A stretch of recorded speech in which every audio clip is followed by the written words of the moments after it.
오늘 제가 드리고 싶은 말씀은 여러분 감동받고 살고 계십니까? 주변 사람들로부터 감동. 예를 들어서 이제 생일 파티, 케이크에다가 초를 꽂고 불면서 많은 사람들이 축하해 줄 때 감동을 받기도 하죠. 감동받을 일이 사실 근데 그렇게 많지는 않은 것 같아요. 대부분 우리는 어디에서 감동을 받냐면 영화, 드라마 이런 데서 감동을 받는 것 같아요. 그 영화 재밌다. 그 영화 슬프다. 그 영화 너무너무 감동적이다. 뭐 이런 우리나라가 또 뭐 K 드라마니 K 한류니 뭐 이렇게 해서 정말 잘 만들잖아요. 모든 거를.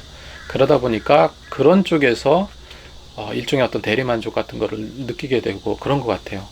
그런데 사람을 통해서 감동을 전달받는다는 것은 너무너무 값지고 소중하다 하는 것이 그런 생각이 좀 들어요. 얼마 전에 제가 이제 어떤 것이 있었자면 굉장히 사소한 겁니다. 정말로 사소한 건데 아주 작은 부분인데 큰 감동으로 마음의 작은 울림으로 왔었던 일이 한 번 있는데 여러분 요즘에 신문 보시나요? 신문 요즘에 거의 안 보시죠? 그 신문을 요즘에는 이제 종이로 된 신문은 거의 보지 않습니다. 그런데 그럼에도 종이 신문을 보시는 분들이 꽤 많이 계신 것 같아요. 제가 사는 집은 이제 아파트, 고층 아파트가 있는데 그 고층 아파트 2층에서 이렇게 가다 보면 그 많은 상가들이 있습니다. 그러니까 아파트 단지 안에 상가들이 좀 있어요. 제가 새벽마다 유일하게 매일 하고 있는 취미가 수영입니다. 그래서 이제 새벽에 수영장을 가는데 집에서 수영장이 그 단지 안에 있어요. 수영장까지 가는데 한 7분에서 8분 정도 걸려요. 걸어가면. 그렇게 이제 항상 걸어 다닙니다. 저도 이제 한 뭐 4년 넘게 이렇게 수영을 하다 보니까 계속 꾸준하게 계속 걸어 다녔던 것 같아요.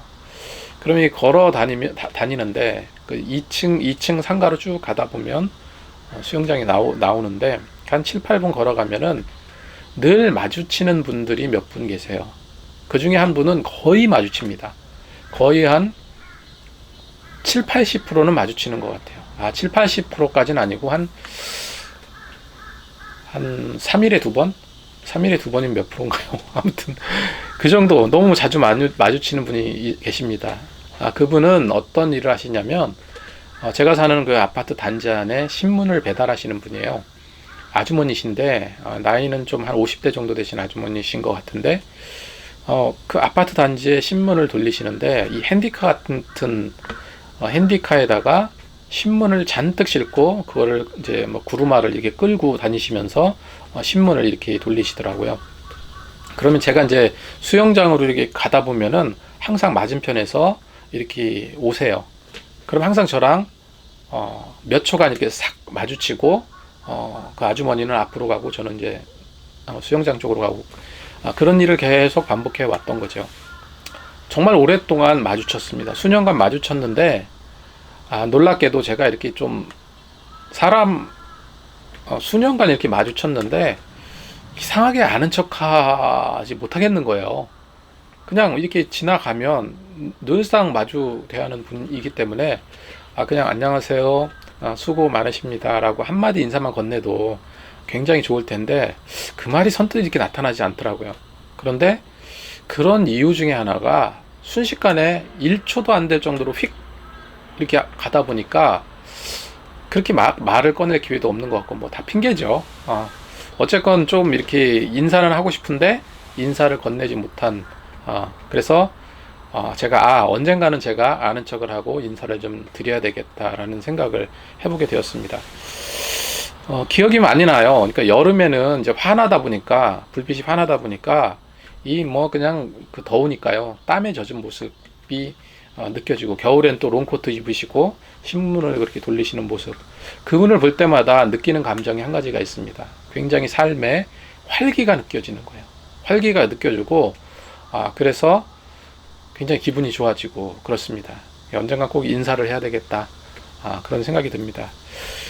그래서 저는 이렇게 주변 사람들 이렇게 친하게 서로 먼저 인사를 건네고 이렇게 다니시는 분이 굉장히 많으신데 저는 그게 잘 안 됐어요. 잘 되지 않고 그랬는데, 그 아파트에 이렇게 청소하고 계시는 아주머니들 계신데, 이렇게 마주치게 되면 늘상 먼저 인사하시는 분이 그 아주머니들이세요. 안녕하세요 라고 먼저 인사를 하면은 제가 받아서, 아, 예, 수고 많으십니다, 이렇게 인사를 하는데, 그런데요, 어느 때부터인가 제가 먼저 인사를 하기 시작을 했습니다. 그분은 사람들을 보자마자 그냥 인사를 하는 거예요. 근데 저는 그분이 하기 전에 먼저 빨리 더 인사를 하기 시작을 했습니다. 그러니까 굉장히 저도 기분이 좋아지더라고요. 한 번은 이런 적이 있었습니다. 제가 이제 처음에 이제 굉장히 사소한 곳에서 감동을 느낀 적이 한 번 있었다고 말씀을 드렸는데, 한 번은 굉장히 비가 많이 오는 어느 날이었습니다. 제가 이렇게 이제 길을 가고 있는데, 비가 오니까 이제 우비를 입으신 할머니가 리어커에 폐지 이렇게 주우시는 할머니신데, 그 우비를 입으셨어요. 그리고 리어커에 어디서 이렇게 구하셨는지 박스니 뭐 이런 것들이 굉장히 많이, 폐지들이 가득 이렇게 있는 거예요. 그거를 이제 비 오는데 이렇게 묶고 계시더라고요. 이렇게 묶고 계시는데 그냥 갈 수가 없었습니다. 그래서 제가 인사를 드리면서 할머니 좀 도와드릴까요? 라고 이제 여쭤봤어요. 그랬더니 웃으시면서 완강히 거부하시더라고요. 이거 일도 아니라고, 이거 다 된 거라고, 이렇게 이야기를 하시는 거예요. 제가 이제 잠시 머뭇거리다가, 그럼 수고하세요, 그러고 인사를 건네고 이렇게 가려고 하는 그 찰나에 그 할머니가 저에게 한 말씀을 하셨어요. 근데 별다른 말은 아니었는데, 근데 그 말 한마디, 그 말 한 말씀이 굉장히 마음에 감동이 왔습니다. 그 할머니는 이제 그렇게 이제 제가 이제 호의를 이제 요청한 거잖아요. 도와드리려고 했었던 건데, 그 할머니가 이제 거절하셨잖아요. 그래서 그러셨는지 어쨌는지 좀 미안한 마음이 좀 있으셨나 봐요. 할머니가 저를 이렇게 한번 쳐다보시더니 씩 웃으시더니 이런 말씀을 하세요. 아유, 고마워요 라고 얘기하시더라고요. 그냥 내자, 고마워요, 내자였는데, 그 고맙다고 건넨 그 말 한마디였는데 너무 그게 마음속에 기쁨으로 남더라고요. 그래서 말 한마디가 이렇게 중요하구나, 말 한마디가 이렇게 소중하구나 하고 한번 느꼈던 기억이 납니다. 제가 먼저 이렇게 인사를 못하는 편이다라고 말씀을 드렸는데, 근데 제가 인사를 먼저 시작을 하면서 느껴졌던 가장 큰 변화는요, 내가 굉장히 기뻐지더라고요. 내가 굉장히 기뻐지고, 그리고 이제 물론 이제 주변에 많은 친한 사람들이 많이 있고, 그다음에 이제 그 사람들하고 계속해서 관계를 맺어가며 살고 있지만, 누구나 그렇지만 모르는 사람들과 1차적인 인사 정도, 이거는 굉장히 좋은 일이라고 저는 생각을 합니다. 특히 이제 아파트 같은 데서는 엘리베이터에서 자주 이렇게 마주치잖아요. 그런데도 기억을 못하고 인사도 못하는 경우가 많이 있는데, 그런 작은 노력부터 좀 해야 되겠다라는 생각이 듭니다. 사람은 굉장히 소중한 것 같습니다. 주변에 소중한 사람들 많이 만나시고 또 좋은 인연들 가꾸시고요. 거기에서 굉장히 큰 그런 행복감을 누리셨으면 좋겠습니다.